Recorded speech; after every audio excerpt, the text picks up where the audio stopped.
Here I have DOOGEE V30, and today I'm going to show you how to format SD card on this device.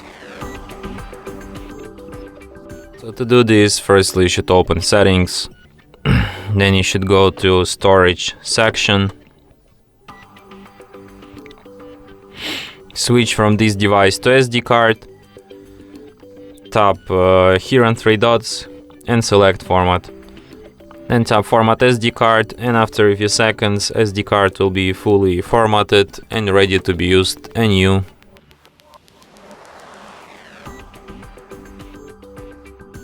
And that's it. Thanks for watching.